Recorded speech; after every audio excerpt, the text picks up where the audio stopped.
Let's speak to Robert Fisk now, the Middle East correspondent for the British newspaper The Independent, who joins us from Beirut.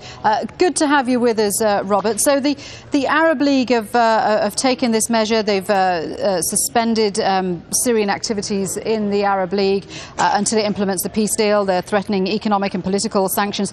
You've spent a lot of time in Syria. How do you think the Syrian government is likely to react to this? Well, you know, when the Syrian delegation was talking to the Arab League, they apparently reported back to Damascus that, of course, Muallim, the Syrian foreign minister, was there, that it was a hard argument, but they were pleased with the results. The question that's raised for me by the decision is, can the Syrians actually switch off the violence in the way that they apparently promised they would? One thing that struck me when I was in Syria just over a week ago was a huge number of Syrian soldiers, 1,150 at that point. I went to the funeral of 2 Syrian soldiers who'd been killed in this violence. So it's not just a question of peaceful demonstrators being shot down. There clearly is an armed resistance now. And I have a feeling that that is something the Arab League must be well aware of. They certainly should be if they're not.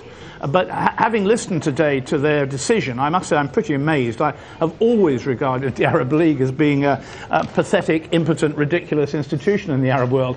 I rather think Syria might have thought that in the past, but it might be taking it more seriously now. Yeah, because they seemed largely to get overall consensus. We know there were 2 objections, Lebanon, not surprisingly, Yemen, and 1 abstention, but the most voted in favour. But, I mean, should they also be looking at the next step? For example, a lot of protesters are saying, well, hang on a minute, why don't you protect the civilians? Why don't you take this, refer it upwards to the UN Security Council?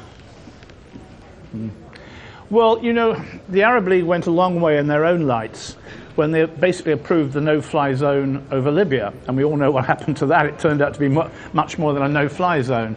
But I think, you know, the Arab League is particularly sensitive to the fact, and we heard Mr. Othani just now saying, oh, well, you know, the Syrians are a dear country and so on. They're particularly sensitive to the fact that if, in fact, Syria starts crumbling, the repercussions in this region, in Lebanon, in Iran, particularly in Israel, I think, also, because of the Hezbollah and the relationship with Iran, are going to be very, very serious. But one of the things I think they're saying is what actually I, oddly enough, said on Syrian television the other day, and they broadcast it. I said that time is running out for Bashar very fast indeed.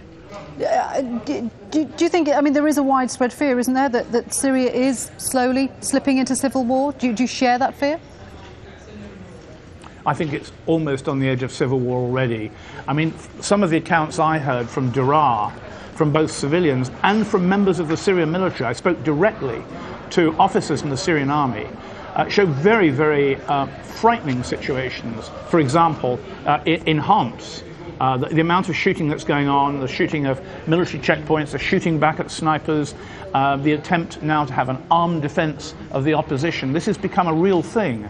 I spoke to a Syrian woman who's in the Syrian government, who she told me, she said, today, she said, it's the 2nd anniversary of my mother's death, and I'm too frightened to go to Homs, to the graveyard. I was very struck by that. I met one army officer who was coming to bury his 2 soldiers at the funeral, and I said, why aren't you wearing military uniform? And he said, it's easier to come from Daraa without one. In other words, he was worried about being shot on the way to Damascus. This is a very serious situation in Syria now. Yeah, very serious and very complex. Robert, thanks very much indeed for joining us. Robert Fisk there speaking to us from Beirut.